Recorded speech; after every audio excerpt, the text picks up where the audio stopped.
সম্মানিত অডিয়েন্স, আসসালামু আলাইকুম রহমতুল্লাহ।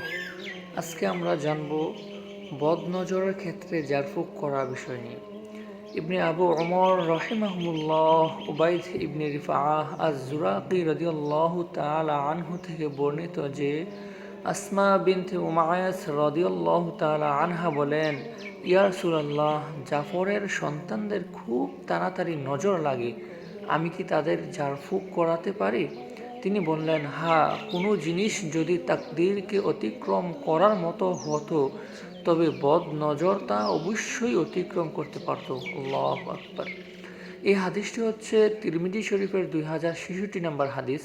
তো আমরা এই হাদিস থেকে জানতে পারলাম যে বদনজর কতটা ক্ষতিকর জিনিস।